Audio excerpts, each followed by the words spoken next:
스루프 타임즈 2023년 2월 15일과 16일자를 진행하도록 하겠습니다. 구독, 좋아요는 제게 큰 에너지를 주시는 게 되겠습니다. 그리고 필요하시면 1.5 배속을 보시기 바랍니다.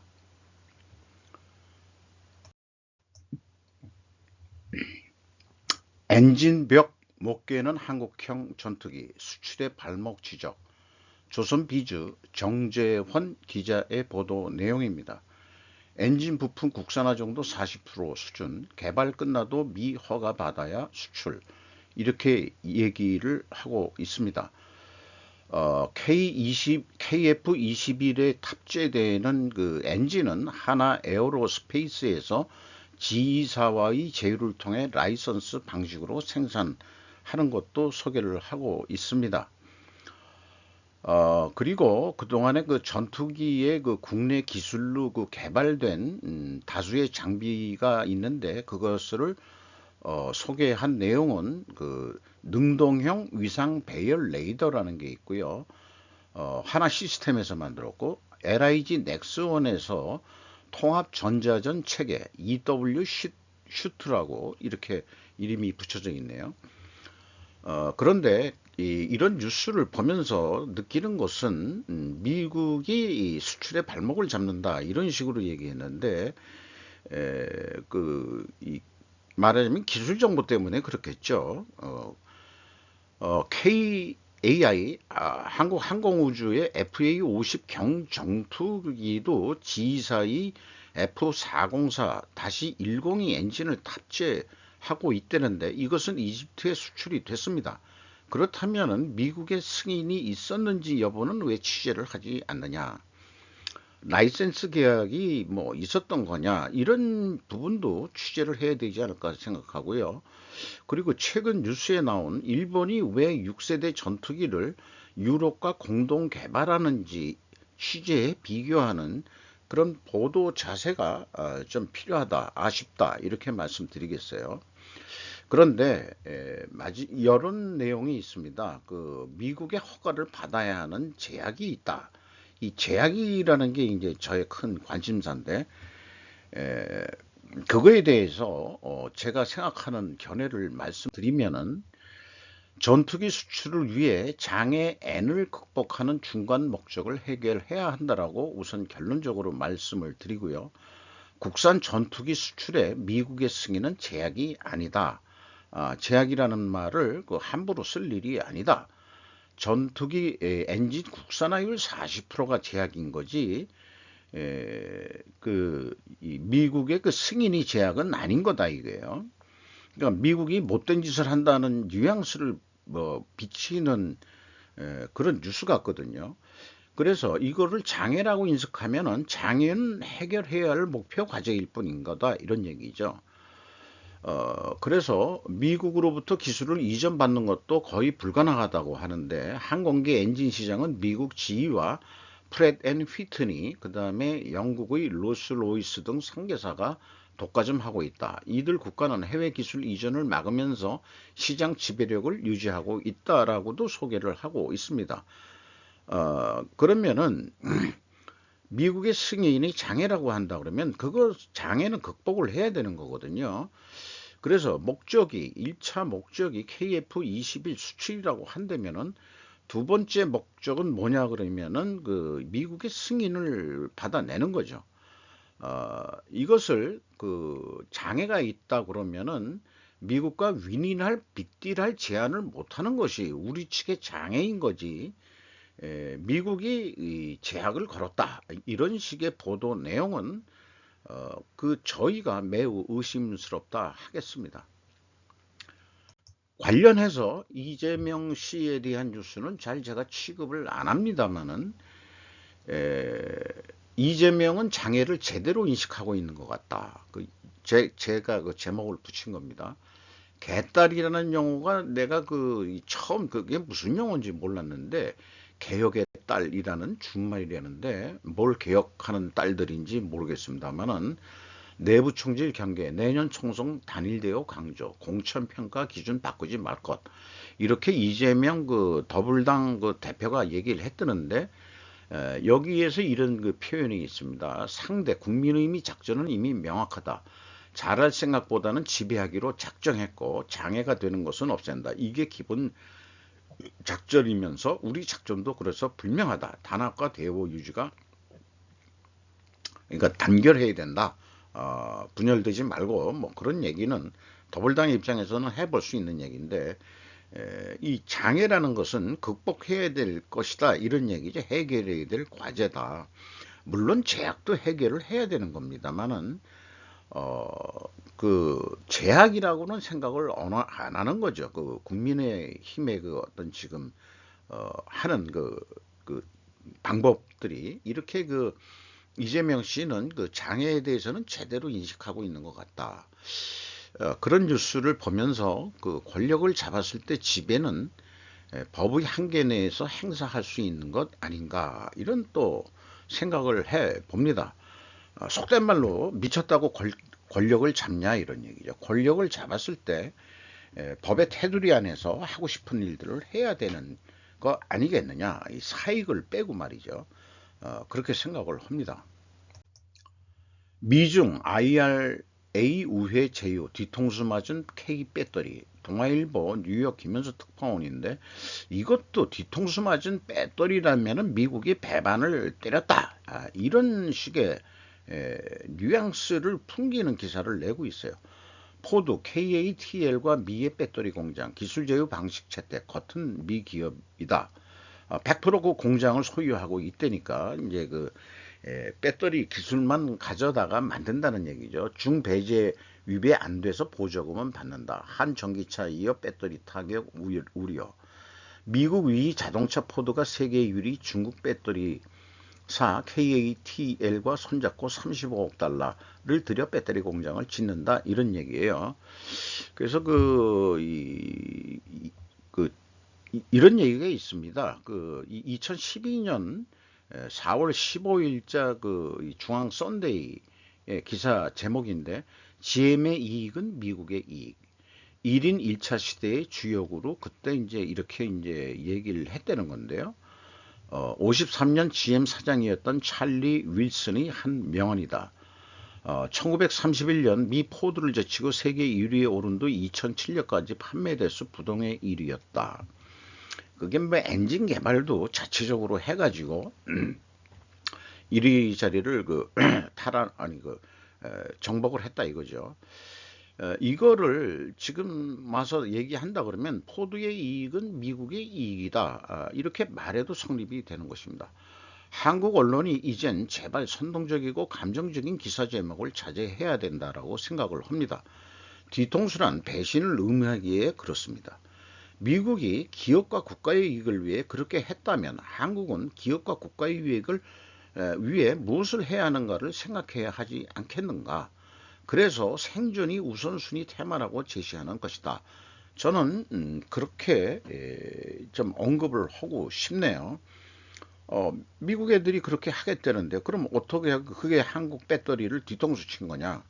그런 식으로 그 시각을 관점을 접근해야 될 거냐. 미국의 관점으로도 한번 생각을 해볼 필요가 있는 거죠.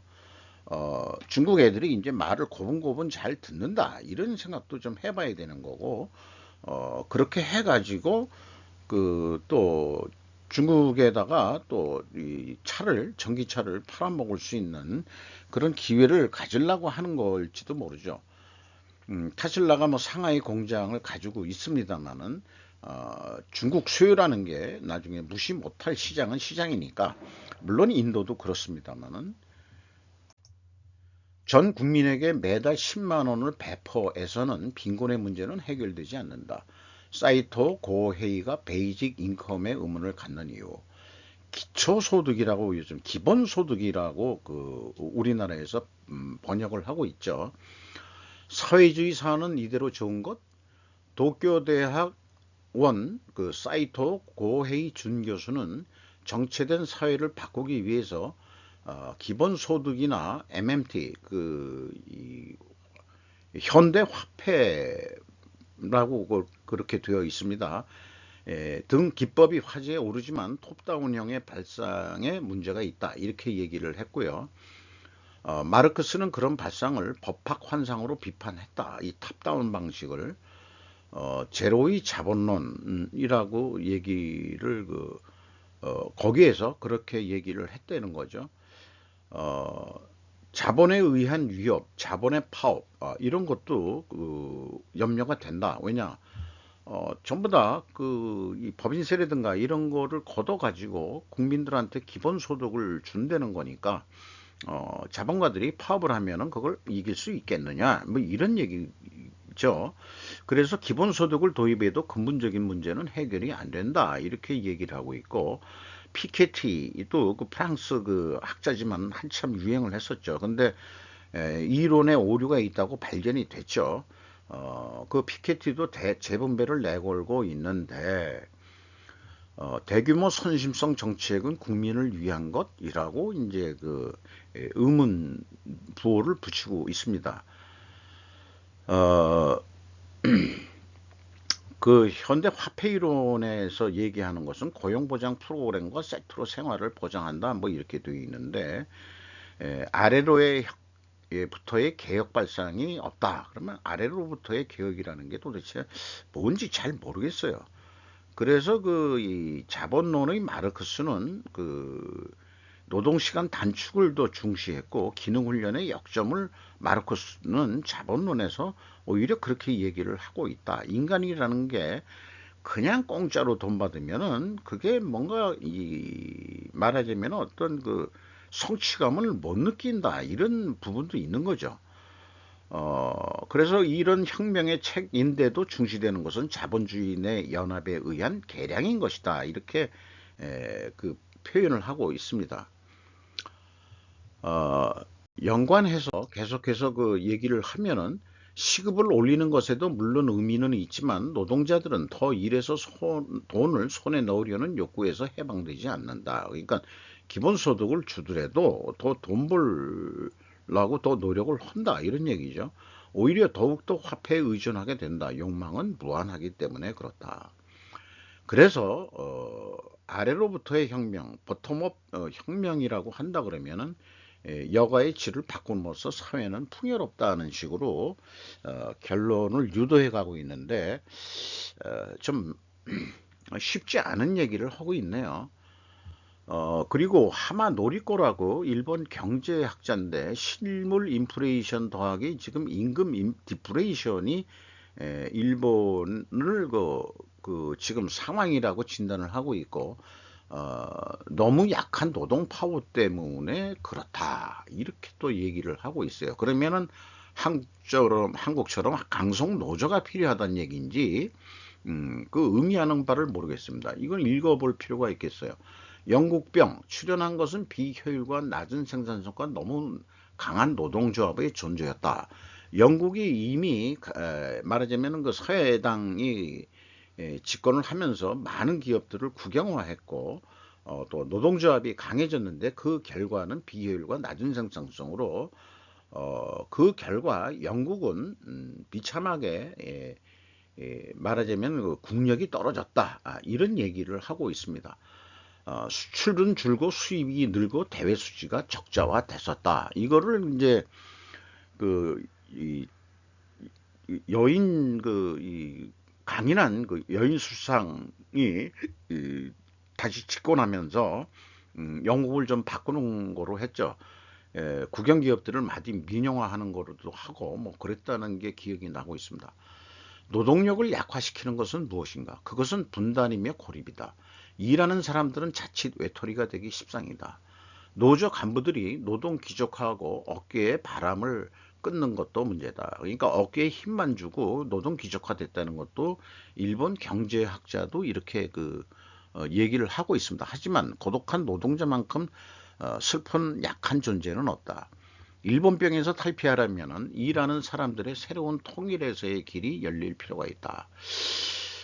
진단을 하고 선언적 의미로는 좋은데, 그러면은 과연 그게 이제 아까 이 앞선에 소개한 기본소득과 뭐 연결해도 이게 뭐 마땅한 해결책은 아니고, 그리고 또 이제 미래 예측을 하는 미래학자들은 어, 이 프로레타리아니고 말하자면은 뭐라고 그랬는데 그 인공지능에 의한 로봇들이 일을 다 해가지고 이 돈을 버는 로봇들이 그 동냥하는 사람한테 동전을 이렇게 던져주는 사파까지 이미 그 나와 있는 시대죠. 그러니까 자동화 생산은 미래에 예측될 수 있는 거고, 물론 이제 인간의 노동력이 다 없어지지는 않을 거라고 생각합니다만은 아주 단순 반복적인 그런 작업들은 일자리가 없어지는 것은 그렇게 또 이해를 해야 되지 않겠느냐. 그렇게 어떻게 이 적응을 해서 살아갈 거냐. 요런 부분에 문제가 일본 쪽에서 최근 뭐 많이 그 뉴스들이 나오고 있어요. 왜냐면 일본이 좀 상황이 안 좋으니까 그런 뉴스들이 많이 나오는데, 오늘 그 뉴스 중에도 나중에 그 뒤편에 또 한번 요거하고 연관된 거를 또 좀 말씀드려볼까 합니다. 조용한 퇴사자들이 원하는 건 퇴사 아닌 더 나은 직장. 동아일보 전혜진 사회부 기자의 보도 내용인데, 뭐 취재를 했는데 인터뷰 해가지고 5명 중 4명은 언제든 이직 준비가 돼 있다. 일부 기성세대는 이들을 가리켜 애사심 없는 퇴준생, 퇴사 준비생이라고 비판한다. 하지만 동아일보와 청년재단의 조사에 따르면 이들의 의욕을 꺾는 것은 약속과 다른 근무 환경, 수직적 강압적 조직 문화, 공정하지 못한 보상 등이었다라고 얘기를 하고 있습니다. 그런데 이 기자도 그 동시대 청년이라고 자기가 얘기를 하고 있는데, 하고 싶은 말은 있다. 뭐냐? 미래를 위한 투자라고 생각하고 지금 있는 직장에서 더 업무에 책임의식을 가져보면 어떨까라고 의견을 얘기하고 있습니다. 유사 일에 세상을 바꾼 건 언제나 청년들의 에너지였다. 그리고 조용한 퇴사로서 정작 이직에 필요한 업무 능력을 키울 수 없다. 퇴사로는. 그럼 뭐 본인은 그 동아일보에서 지금 힘들더라도 버티고 그렇게 살아가겠다는 의지를 보여줬는데, 여기에서 그 청년들이 그 세상을 바꾸는 에너지였다고 얘기한 것은 어떤 역사를 충분히 그렇게 이해를 하고 그러는 건지, 세상을 바꾼 게 꼭 청년들은 아니었을 거라고 저는 생각을 합니다. 말하자면은 그 호수아비로 그 앞장에 내세운 앞잡이에 불과하지, 세상을 바꾼 것은 결코 청년들의 그 주도적인 거로 바뀌는 게 얼마나 있을지 의문입니다. 그 뭐 또 관련 뉴스로 나와 있는 것은 사표 품은 퇴준생들, 최소한의 일만 하는 조용한 퇴사 확산, 기업의 성과급여 강화, 뭐 이런 제목으로 해가지고 청년 퇴사 막기 위한 3대 키워드는 약속을 하고 자율성을 보장하고 또 그 조직 내에서 자기가 클 수 있다는 성장 가능성을 좀 이렇게 보여줘야 되지 않겠냐. 기업이 신뢰를 보여줘야 되지 않겠냐. 나 때는 말이야, 이거 가지고는 이제 이 말하자면 MZ 세대들이 사직서를 그냥 작성하게 되는 마음이 생긴다.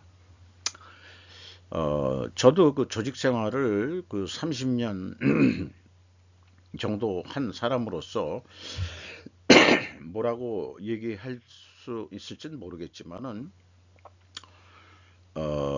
이런 것도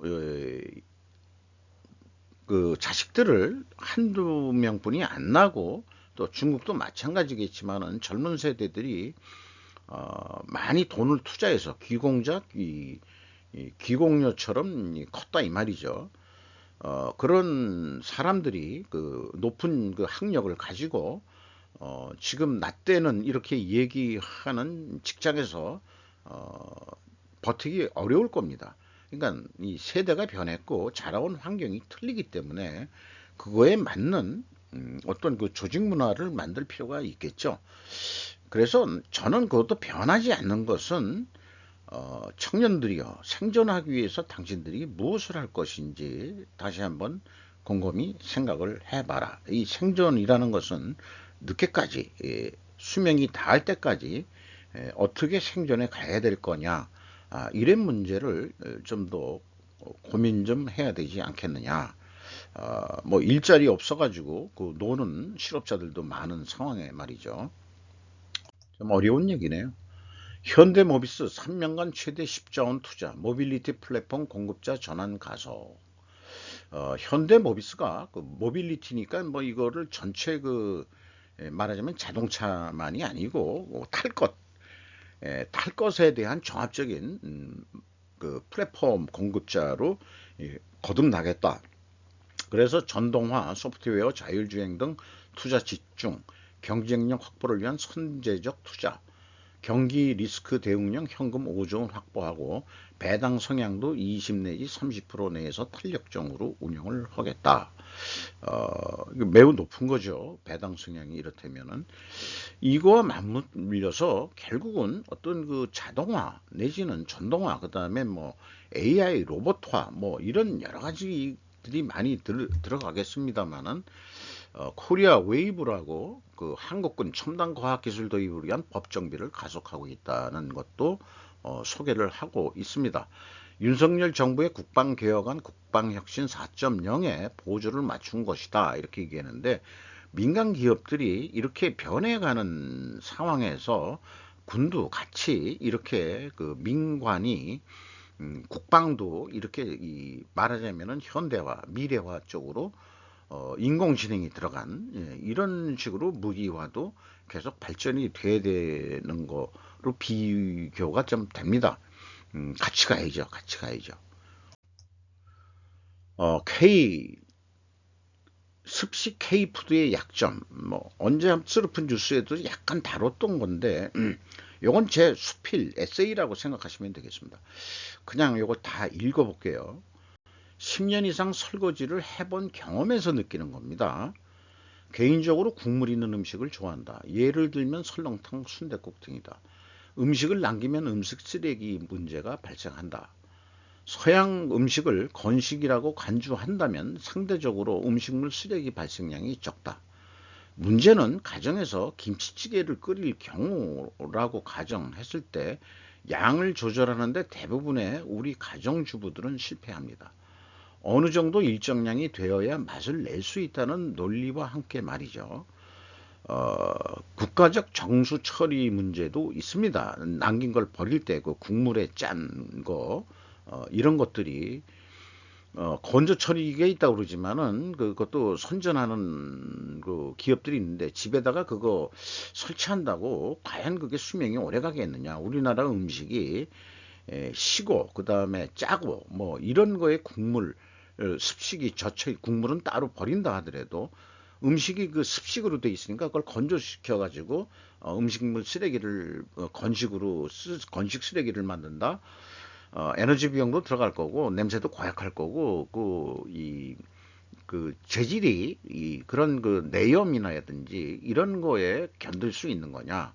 아, 속된 말로 삭지 않는 녹슬지 않는 물론 그런 그 스테인리스 계통이나 뭐 이런 거로 뭐 만들 것 같긴 합니다만은 이게 또 보통 문제가 아니다 이런 생각이 들어요. 너무 많은 양을 해서 결국 음식물 쓰레기가 된다. 국물은 할 수 없이 싱크대 수채로 버리게 된다. 또 일반적인 반찬에서 우리네 특징인 여러 종류의 김치가 있고 또한 나물들도 역시 습식이 되는 거죠. 이것도 마찬가지로 습식이 특징인 겁니다. 남지 않게 한 끼만 먹을 수 있도록 반찬을 할 재주가 있는 주부는 대한민국에서 별로 없을 것 같다. 냉장고가 커진 이유도 습식 임식이라는 점 때문에 오는 것도 있다고 본다. 특히나 김치 냉장고가 그렇다. 아무리 냉장고가 있다고 해도 오래된 반찬은 결국 버리게 된다. 국물을 없애고 음식물 쓰레기통에 버린다 해도 그 특유의 냄새는 없어지지 않고 또한 건조해서 버릴 수는 더욱이 없다. 뭐 그 건조기를 그 음식물 처리기를 모든 가정에 다 설치할 수도 없는 거고 그것이 수명이 오래 간다는 보장이 있는 것도 아닌 거고요. 싱크대 수채통에 걸린 음식물 잔반을 솔찬히 자주 버리고 또 청소를 해본 경험에서 나오는 얘기입니다. 그러니까 은퇴한 입장에서 밥술이라도 마누라한테 얻어 먹으려면은 설거지라도 내가 해야 되지 않을까 해가지고 자진해서 제가 그 설거지 그 일을 맡게 된 거죠. 이 설거지의 마지막 공정이 뭐냐 그러면은 어, 그 싱크대 수채통에 음식물 찌꺼기까지 깨끗이 이 걷어내서 음식물 쓰레기통에 넣고 습식이니까 냄새가 좀 고약하죠. 바로바로 버려야 되는데 어, 그렇게 했던 거죠. 그러면 음식물 쓰레기는 누가 갖다 버리느냐? 그러면은 그거만큼은 우리 그 어부인께서 남자가 그 가오가 있지. 어떻게 그런 거를 갖다 버리냐? 그거는 내가 갖다 버리겠다. 라고 거기까지 그 수채 그까지 깨끗이 닦아주는 데까지만 해도 너무나 감사하다. 뭐 이런 그 어부인하고 사는 입장이 또 행복한 거겠죠, 제가? 네, 그렇게 생각합니다. 어, 건강에 좋은 습식 음식이라고 해도 우리는 그 식구에 맞게끔 양을 조절할 수 있는 그런 그 지혜로운 가정주부들을 주부가 되는 그런 여성분들이 미래에 아주 그 좋은 이 신부감이 아니겠느냐라고 주장하고 싶네요. 네. 미 의회의 키스 신 스틸러, 영부인과 세컨드 젠틀맨, 조선일보 이진환 기자인데 그 영부인이시죠. 그리고 이제 그 세컨드 젠틀맨이라는 게 그 부통령이 이 카멜라 해리스 그 여자 부통령이니까 그 남편은 보통 세컨드 이 젠틀맨이라고 그 부통령이니까 그렇게 호칭을 한답니다. 근데 그 입술로 그 입맞춤하는 게 그게 자연스러운 거냐? 그러면 미국에서도 그게 아니다. 그렇게 얘기를 하고 있네요. 이게 뭐 슬픈 뉴스하고 얼마나 관련이 있는 거냐면 관련이 거의 없는 것 같기는 합니다만은 뭐한 쉬어가는 페이지로 좀 생각해 주시면 좋을 것 같아요. 유명 앵커 출신인 맥인 켈리는 한 방송에서 남편이나 배우자가 아니라면 입에 키스해서는 안 된다. 이렇게 얘기를 하죠. 그래서 손자 손녀하고 뽀뽀를 하더라도 그 볼에다가 뽀뽀를 해주는 거지 입술에다는 뽀뽀를 안 해주는 거다. 근데 어떤 경우에 그 손자 손녀하고 입술로 뽀뽀한 적이 있는 것 같은데. 전직 대통령의 고문인 켈리앤 코네이는 트위터에 와우 코로나가 정말 끝났다며 키스 사진을 올렸다. 코로나가 끝났으니까 그렇게 이제 이렇게 된 거 아니냐. 이 영부인이 무슨 박사라고 직업도 가지고 있는 분이라며요. 그 살도 안 찌고 깡말르고 몸 관리를 잘 했네요. 네. 자, 이게 뭐 또 대통령하고 부통령하고 남녀 사이가 이게 뭐 뽀뽀만 안 했지 뭐 거의 뭐 이 수준하고 비슷한 거 아닌가. 요것도 제가 좀 골라봤습니다. 요거는 민주당 1호 은행횡재법 이달 중 발의한다. 헤럴드 경제 민병동 의원 민주당인 것 같아요. 법인세법 개정안 검토 중. 은행 초과이익분의 추가 법인세 부과. 은행이 초과이익을 아니 기업이란 것은 돈을 벌고자 하는데 초과라는 이익이 도대체 어디서 나오는 얘기예요? 난 그거 잘 모르겠네요. 버는 것은 그 끝이 없죠. 그 하늘이 한계가 없듯이 그 버는 것은 한계가 없어야 됩니다. 벌 수 있다면은 코로나19 특수상황의 일몰법 추진한다. 은행 성과급 잔치 횡재세 명분 제공. 뭐 이렇게 얘기했는데 K은행, 우리은행, 하나은행, 신한은행 요 네 군데 사진을 상징적으로 붙였어요. 근데 이 말이 아마 의미가 있을 겁니다. 여나 야나 모두 글로벌 금융 세력의 꼬북 노릇에 불과하다. 결국은 지분율 높은 외국 자본에게 배당액이 많게 가기 위한 짓거리들 아니냐. 그러니까 실제 그 정치인들한테 여나 야나에게 야 그거 은행들이 말이야 경영진을 다 한국 사람들 시켜놓으니까 이익 배당은 적게 하고 그 다음에 뭐 성과급 장치라고 돈 우리가 그 투자해가지고 돈 이익 배당 좀 받아보겠다는데 돈을 그냥 팡팡 써버리네. 이거 괘씸죄에 걸린 거예요 이거. 그러니까 이제 정치인들 하수인들을 시켜가지고 아마 돈 받아 먹었겠지. 그러니까 이런 은행 횡재세법이라는 것도 이제 만들어 가지고 일하고 있는 허수아비들이 정치인들 아니겠느냐. 자, 보죠. KB금융 74.2%가 외국인입니다. 우리나라 기업 아니에요. 시중은행이. 하나금융 71.88%입니다.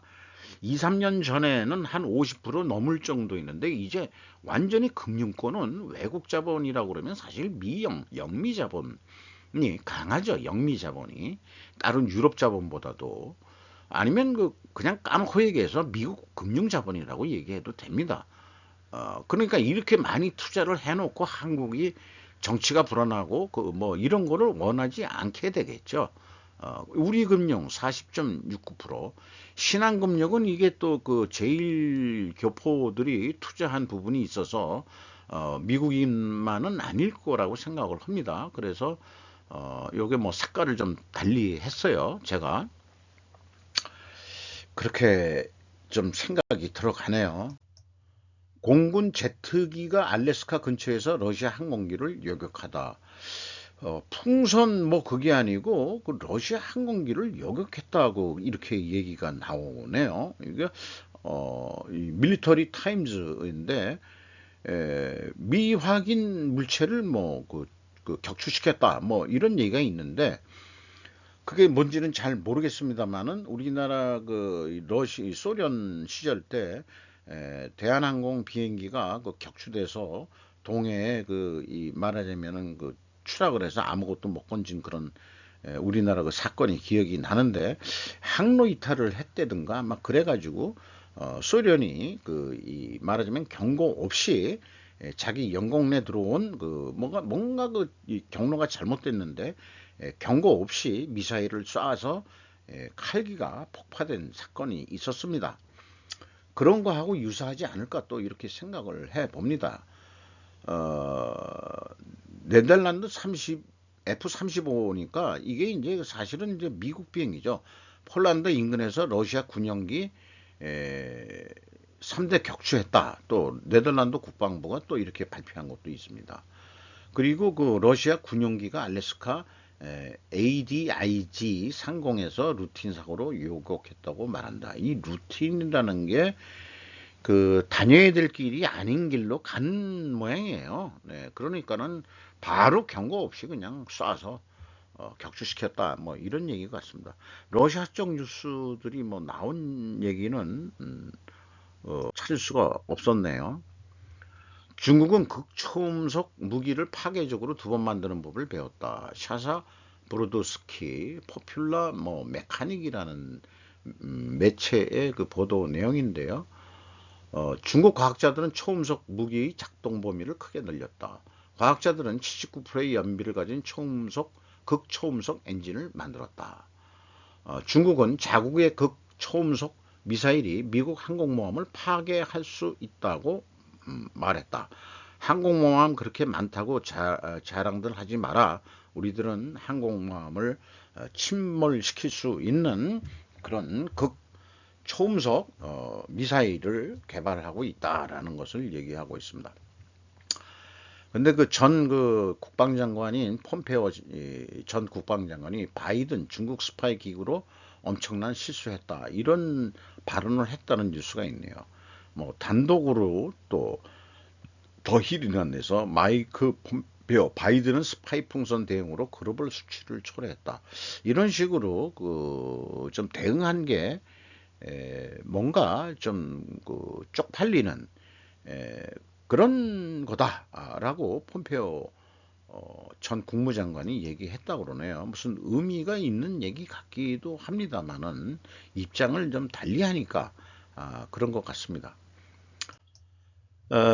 앞에 먼저 소개한 거하고 연관해서 뭐 사람의 뭐 기본소득이라든지 아니면은 젊은 청년들의 뭐 자퇴설이라든지 뭐 등등 다 연결해서 또 생각해 볼 수 있는 건데 어, 부인 공론이라는 일본 매체에서 소개된 내용인데요.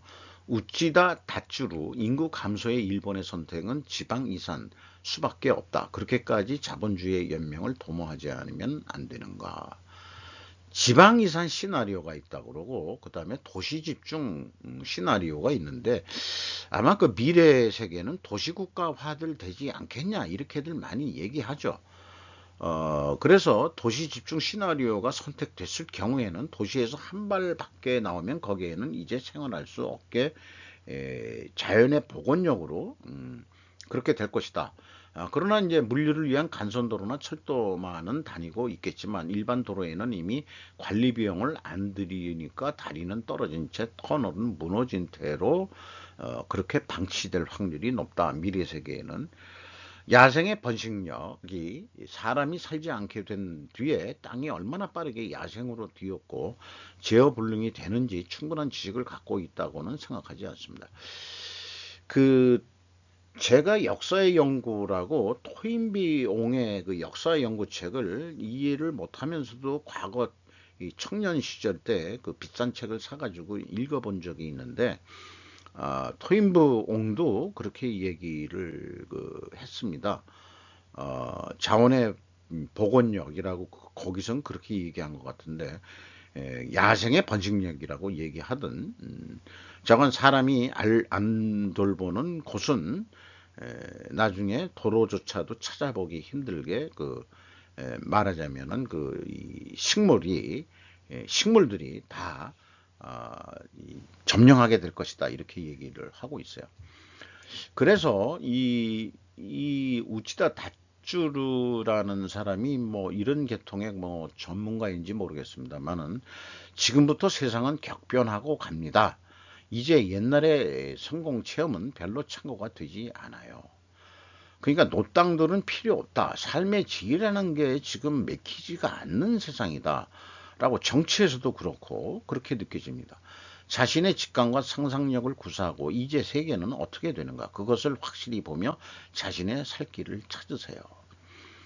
그게 이제 일본의 그 산업의 그 변화를 보면 우리나라도 뭐 여기에 같이 따라가고 있습니다만 먼저 그 기초금속을 만드는 그 재련업이 발전을 하고 그 다음에 제철과 조선업이 발전하고 건설이 또 발전하고 종합상사가 또 발전하고 백화점과 그 다음에 이제 온 게 자동차와 컴퓨터 시대가 됐고 그 다음에 지금 이 현재가 AI와 로봇 그 다음에 가상현실과 가상통화 암호화폐 뭐 이런 쪽으로 지금 변해가는데 젊은이들한테 하는 얘기인데 자신의 살 길을 찾으세요. 어떻게 찾으라는 방법론을 모르죠.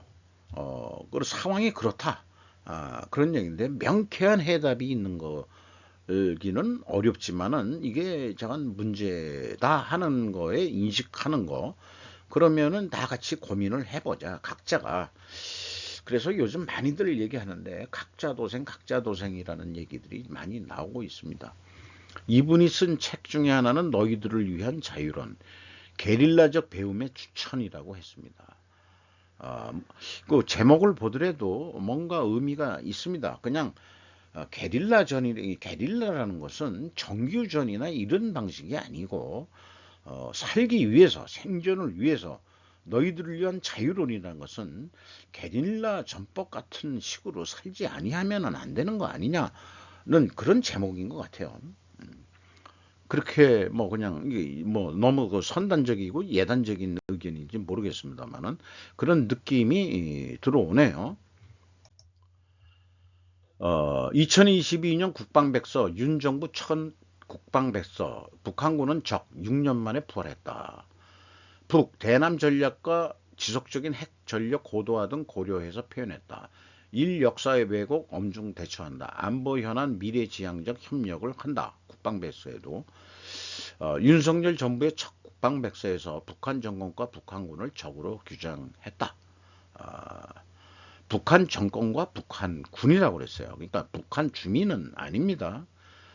그래서 제가 끊임없이 주장하는 중국을 주적이라고 표기하는 날이 곧 올 것이다. 여기에서도 중국 공산당과 말하자면은 인민해방군을 저도 지칭을 하는 거지. 중국 국민을 얘기하는 거는 저도 결코 아닙니다. 예. 자, 이게 이 건국절에, 뭐 75주년 건국절에 이렇게 딸내미하고 계속해서 이렇게 나오고 있는 연출을 하고 있는데, 자, 이 늙은 꼰대들이 도요를 해 있죠. 북한도 이런 그 늙은 꼰대들이 좀 물러나야 될 때가 되지 않냐고 생각되는데, 그 손자 같은 김정은이한테 그 충성 맹세하고 굽신굽신하는 거, 이거 자기 자존심을 상해라도 좀 은퇴해야 되지 않을까 몰라요. 이 늙은 그 북한군 이 장군들은 말이죠.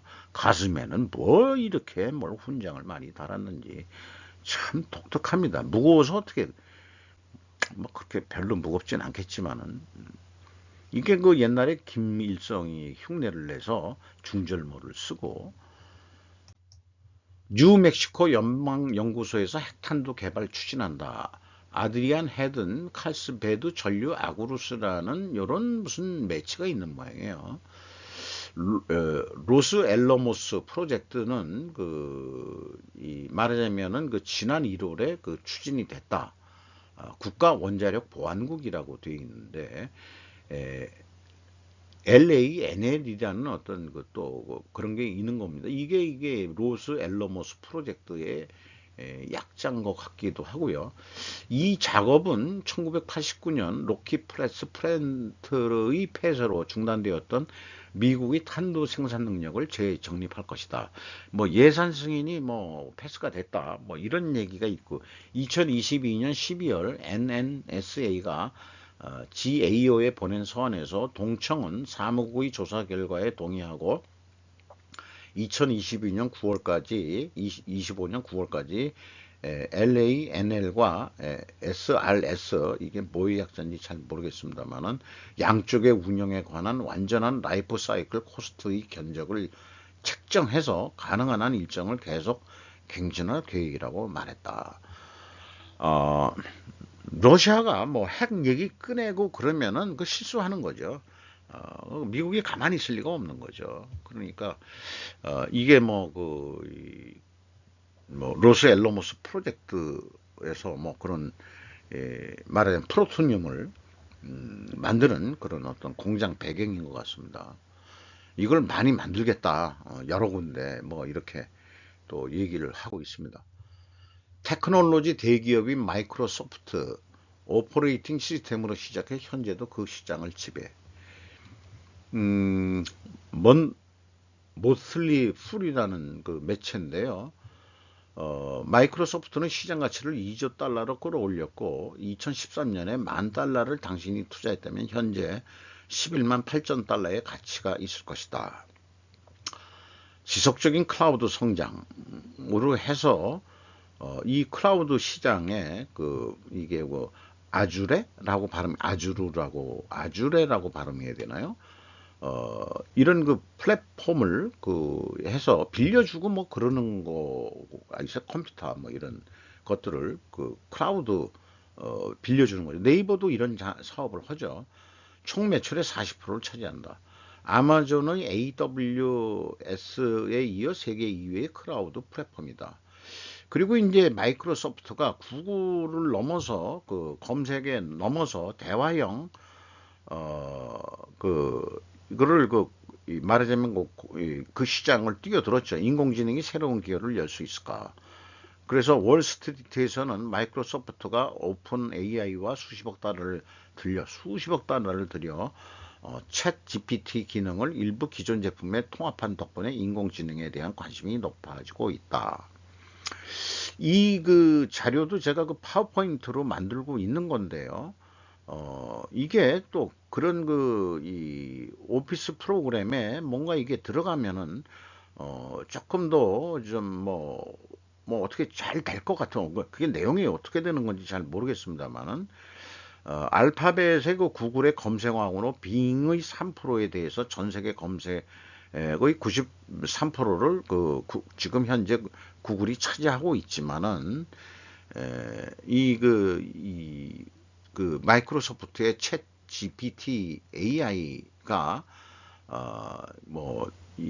대안과 이 제안을 제공할 것이다. 답변과 제안을 제공할 것이다.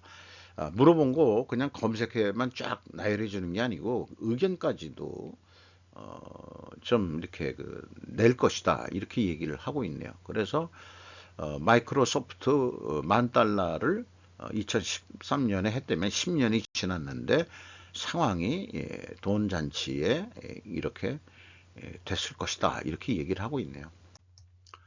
한국의 포트로직스는 소프트웨어 툴을 통해 가맹점의 해외 배송을 용이하게 한다. 테크크런치 케이트 박 한국인인 것 같습니다. 한국계 미국인일 수도 있고요. 한국의 대부분의 그 무역 상인들은 그러니까 수출하는 업체라고 얘기하겠죠. 화물이 안전하게 목적지에 도착할 때까지 이메일을 통해 국제 배송 물류를 추적한다.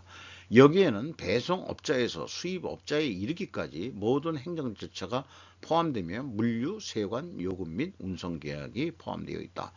그러니까 흐르는 이 수출 흐름을 다 그 모니터링 할 수 있게끔 하는 프로그램인 것 같아요. 로보틱스 프로세서 자동화 기반 포워딩 관리 시스템을 제공을 한다. 포워딩. 이거에 대해서 제가 좀 아쉬운 게 있습니다. 한국의 디지털 화물 운송 업체인 포트 로지스틱 소프트웨어 도구를 사용해서 이렇게 지금 뭐 이런 것을 다 알 수 있게 해준다. 최영철 포트 로직스 대표 2021년 SKT 자회사인 티맵 모빌리티가 인수한 중견물류 기업 스타트업 YNL에서 일을 하면서 국제물류 추적의 비효율적 방법을 처음 알게 됐다. 그래서 그 최영철 대표를 가지고 연쇄 기업가라고 표현을 했어요. 그래서 이게 무슨 의미일까 해서 원문을 찾아보니까 시리얼이라고 되어 있는데 시리얼이라는 기업가 개념을 저는 참 아직 인식을 잘 못하고 있습니다. 뭐 여러 가지 얘기들을 쭉 했는데 물류 자회사 기획을 제가 해가지고 조직에 있을 때 이 물류 자회사를 제가 제 기한으로 해가지고 만들어서 일자리도 창출하고 임금 체계도 바꾸면서 서비스 전문업 기업으로 했는데 이런 경험이 있어서인지 제가 다시 그 본사로 복귀해가지고 일할 때 오너가 불러가지고 포워딩 컴퍼니에 대해서 한번 검토해봐 말을 그렇게 했거든요. 근데 그 수출이나 그 수입 이런 쪽의 그 프로세스를 그만큼 제가 모르고 있었기 때문에 그때 이제 오나는 벌써 이런 전체적인 면을 생각하고 있었구나 하는 거를 지금 그 나이 먹어서 무릎을 치고 생각하면은 뭐 하겠냐 이거죠. 그래서 그 포워딩 회사를 검토해 보라고 했을 때 이런 착상을 할 수 있었다면 그때 내 머리로서 뭔가 돌아가는 상식이 있었고 수출이 무역업을 좀 많이 해봤으면 좋았을 텐데 글쎄요. 그러니까 저도 머리가 뭐 그렇게 좋은 놈은 아니라서 IQ 2자리 간신히 넘는 놈이니까 어쨌든 그런 기회가 있었는데 그때 100%그 프로그래밍화는 안 되더라도 컴퓨터를 어느 정도 좀 할 수 있었기 때문에 하면은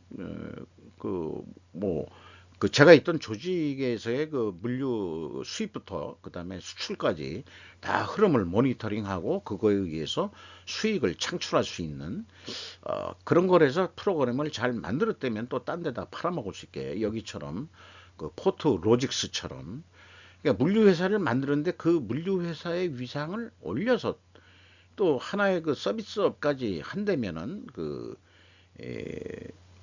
그렇게까지 확장을 했다면은 얼마나 좋았을까라는 아쉬움이 남네요. 니키 헤일리는 75세 이상의 미국인들을 모욕함으로써 GOP 캠페인을 시작했다. 공화당이죠. 시작이 좋다. 렉스 허키 USA 투데이의 보도 내용인데요. 사우스 캐롤라이나 주지사 겸 전 유엔 대사는 수요일 75세 이상 정치인에 대한 의무적인 정신능력 검사를 촉구했다. 그러니까 치매에 걸렸는지 아니는지 정신감정을 좀 받아봐라. 정신과에 가서 이 노선은 분명히 80세의 조 바이든 대통령이 노망자임을 확신한 공화 당원들을 기쁘게 하기 위한 것이었는데, 그러나 또한 76세의 도널드 트럼프 전 대통령도 겨냥을 한 거다. 그러니까 공화당 대선 주자로 경쟁이 좀 해야 되니까 재밌는 거예요. 그래서 말하자면은 누구죠? 이 이름이 니키 헤일리 죄송합니다. 안녕, 난 니키 헤일리야. 여기 있으면서도 참 죄송합니다. 난 다른 사람들처럼 늙지 않았어. 그러니까 젊은 나를 뽑으세요. 유엔 대사 시절 때 여자들은 이렇게 파인 옷을 입어야 이게 매력인 모양이죠. 이렇게 가슴 계곡이 보여야 성적 매력이 있는 건지, 또 못생긴 얼굴도 아니긴 아니네요. 지금보다는 또 젊었을 때 유엔 대사 시절이니까 그러네요. 대통령 후보가 될지 안 될지는 잘 모르겠습니다. 폼페이오도 뭐 나서겠다 그러고 뭐 그러고 있는데, 한국 검찰이 이재명 씨의 구속영장 청구 제1야당 당수에는 헌정사상 초유.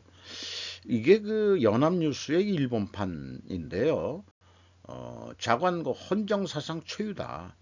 아마 체포 동의안이 국회 가결은 안 될 거라고 그렇게 봐집니다. 거대 야당으로서 이 다수를 차지하고 있기 때문에 체포 동의안이 그래서 이 불구속 기소가 돼가지고 재판을 받을지 거라고 얘기되는데, 일단 이래저래 어떤 이 뇌물이든 말하자면 배임행위든 횡령 혐의든 손해를 말하자면 끼친 금액이 4,895억 원이나 뭐 그렇게 손해를 보게 했다. 그리고 이제 민간업자들에게 7,886억 원의 이익을 얻게 했다. 그래서 이 정도 이익을 봤으면 건설회사들이 가만히 있었겠느냐, 의무로 정치 자금을 많이 대주지 않았겠느냐, 뭐 이런 거로 이제 슬슬 이재명 씨 죽이기를 하는 것 같습니다. 그리고 실질적으로 실종법에 의해서 위반을 했다면은 법대로 벌을 받으면 되는 거죠. 네. 그렇게 생각을 합니다. 추락하는 러시아 재정, 사상 최대 적자에 푸틴은 어떻게 대응하는가? 요거는 한번 그냥 쭉 읽어봐 주시면 되겠고요. 본격적인 전시 경제화가 되는데, 이런 상황에서 러시아 국민들은 무엇을 선택할 수 있겠느냐? 생존을 위해서. 그러면 국외 탈출밖에 없는 거 아니냐? 대이슈라는 게 뭔지 모르겠어요. 탈출할 사람이 나갈 기회는 지금밖에 없다. 더 있다가는 탈출도 못한다. 러시아 모국을 지키기 위한 그런 애국자들이 있었는지 모르지만 우크라이전을 통해 가지고 지금 나오고 있는 여론은 나라를 버리는 게 좋다고 생각하는 러시아인들이 많다는 얘기입니다. 2월 9일 날 최근에 찍은 이 푸틴의 모습입니다. 네. 뭐 병이 있다는 이 설도 있고 그렇습니다. 오늘 또 좀 오래 걸렸습니다. 이틀치 정도 하다 보니까 오래 했는데요. 1.5배속을 보셨기를 바라고, 필요하셨으면 건너뛰기도 보셨기를 바라고, 다시 한번 말씀드리지만은 내용이 좋았다고 생각하시면 구독, 좋아요 꼭 부탁드리겠습니다. 감사합니다.